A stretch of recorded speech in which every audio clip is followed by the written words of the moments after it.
आपने ये नोटिस किया होगा कि अक्सर हम लोग अपने डिसीजंस लेने में बहुत जल्दबाजी करते हैं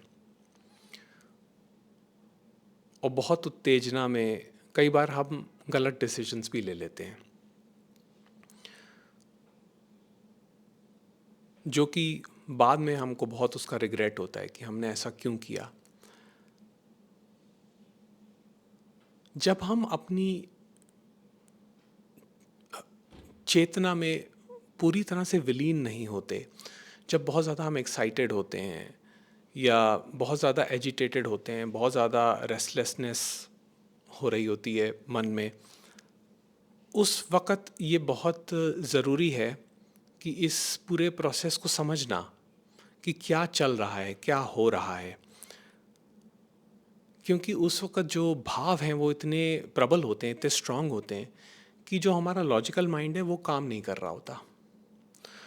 तो उस स्थिति में अगर हम कोई भी डिसीजन लेते हैं कि जैसे हमको कोई नया काम स्टार्ट करना है या किसी नए रिलेशनशिप में जाना है या किसी रिलेशनशिप से बाहर आना है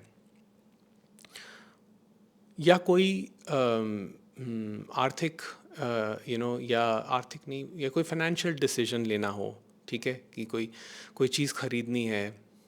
तो अगर हम उस स्थिति में हैं जहाँ मन बहुत अशांत है, स्थिरता नहीं है, स्टेबिलिटी नहीं है, तो अक्सर ऐसा होता है कि जब हम वो डिसीजन लेते हैं तो वो डिसीजन हमको बहुत ज़्यादा रिग्रेट देता है बाद में। फिर हम बाद में जब हम शांत होते हैं तब हम कहते हैं यार क्यों किया मैंने, ऐसे ऐसे नहीं करना चाहिए था, ऐसे नहीं कहना चाहिए था, ये डिसीजन गलत ले लिया। और मैं खुद बताऊं, अगर मैं अपने पास्ट में देखूं तो मैंने भी ऐसा कई बार किया है कि बहुत ज़्यादा जब मन अशांत है उस समय मैंने डिसीजन लिया कि चलो मैं ये करता हूँ। और कई बार ज़िंदगी के बहुत बड़े फ़ैसले भी किए और उससे सीख मुझे यही मिली कि उस स्थिति में डिसीजन लेना सही नहीं होता।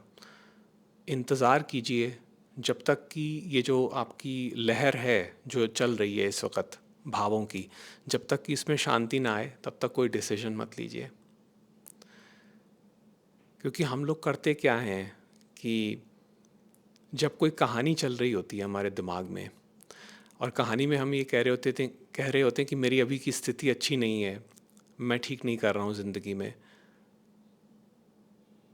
मेरी ज़िंदगी अच्छी नहीं है, मेरी ज़िंदगी में ये नहीं है, वो नहीं है, ऐसे होना चाहिए, वैसे होना चाहिए, मेरा फाइनेंशियली अच्छा नहीं चल रहा, मेरे रिश्तों में भी बहुत दरारें पड़ रही हैं। तो हो क्या रहा है, हम लोग वर्तमान में नहीं हैं, हम लोग इस प्रेजेंस में, इस शांत चेतना में नहीं हैं, हमारे मन में उपद्र चल रहे हैं, बहुत ज़्यादा एजिटेशन है। तो ऐसे में जनरली जो हम डिसीजन लेते हैं वो फियर बेस्ड डिसीजन होते हैं, जिसमें फियर एक डोमिनेंट इमोशन होता है। तो उस स्थिति में हम जनरली ख़राब डिसीजन ले लेते हैं। जब मन शांत रहेगा तो डिसीजन भी सही रहेंगे।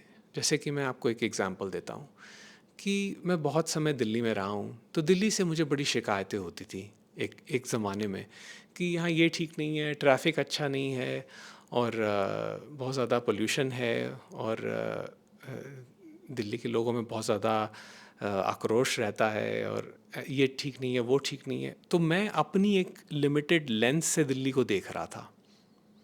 मुझे लग रहा था कि ये तो बहुत ज़्यादा इस जगह पे तो बड़ी अशांति है, पर अशांति बाहर नहीं थी, अशांति मेरे अपने मन में थी।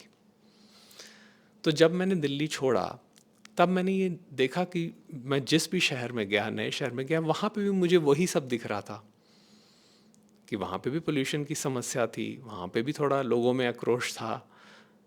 यहाँ तक कि जब मैं पहाड़ों में भी गया तो वहाँ पे भी मैंने लोगों को काफ़ी अशांत देखा। अब मैं उसकी बात नहीं कर रहा हूँ कि जो जो पहाड़ के जो लोग होते हैं वो वैसे तो बहुत शांत होते हैं, लेकिन जो बाहर से आते हैं पहाड़ों में सफ़र करने, वो उन लोगों में भी काफ़ी अशांति रहती है और वहाँ पे भी काफ़ी ज़्यादा ट्रैफिक की समस्या रहती है। और पहाड़ों की ज़िंदगी वैसे भी काफ़ी डिफ़िकल्ट होती है कि वहाँ कई बार लैंडस्लाइड हो जाते हैं, तो आपकी सप्लाईज़ वगैरह बंद हो जाती हैं, बिजली पानी के भी चैलेंजेस आते हैं। तो ये सब सहूलियतें हम लोग को दिल्ली में थी, ये बड़े शहरों में मिलती हैं। तो समस्याएं आपकी समस्याएं वास्तव में है नहीं, लेकिन वो क्योंकि उस वक़्त मन अशांत है, बहुत ज़्यादा उपद्र मचा हुआ है और हमारी स्थिरता कायम नहीं है, तो हमको वो सिचुएशन उस वक़्त वैसी लगती है, ख़राब लगती है और मन कहता है कि यहाँ से भागो, यहाँ से निकलो। और वही सबसे बड़ा एक मन का जो है ट्रैप है। तो जब आप अपने आप को वर्तमान में लेके आते हैं, आप एक गहरी सांस लेते हैं और उस गहरी सांस से आप अपने मन की मन को एकाग्र करके उसकी जो भी उसमें एजिटेशन हो रही है उसको शांत करते हैं, तब आप ये रियलाइज़ करते हैं कि एक्चुअली में कोई दिक्कत है नहीं। हाँ, ये ठीक है, सबकी अपनी चॉइस हो सकती है। अगर आप पहाड़ों में रह के काम करना चाहें तो वो आपकी चॉइस है। अगर आप छोटे शहरों में रहना चाहें वो भी आपकी चॉइस है।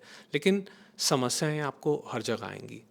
अगर आप एक रिश्ता छोड़ के दूसरा रिश्ता बनाते हैं तो भी आप ये सोच के चलिए कि आपने वो रिश्ता क्यों तोड़ा और दूसरा रिश्ता क्यों बनाया। और अगर आप उस पर पूरा ध्यान देंगे तो आप ये समझेंगे कि आपने जिन कारणों से पहला रिश्ता तोड़ा था, आपके वही कारण अब दूसरे रिश्तों में भी आपको प्ले आउट करेंगे। तो अगर मन अशांत है तो कहीं पे शांति नहीं मिलेगी।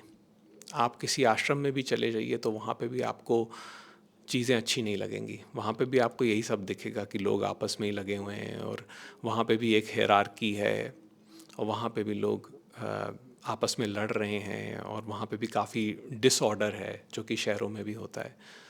तो आपको वहाँ पे भी शांति नहीं मिलेगी। लेकिन अगर आपका मन शांत है तो आप एक एक ट्रैफिक सिग्नल के पास भी बैठे शांति महसूस कर सकते हैं, क्योंकि आपके अंदर वो शक्ति है जो आपको इस वर्तमान में प्रेजेंट मोमेंट में रखती है।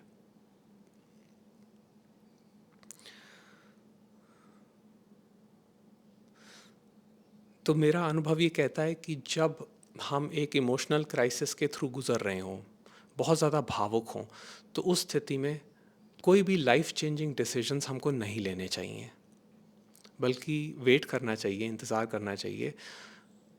जब तूफ़ान थम जाए तब हम ज़िंदगी के डिसीजंस लें, तो तो हमारी ज़िंदगी जो है वो काफ़ी हद तक शांतिपूर्ण रहेगी।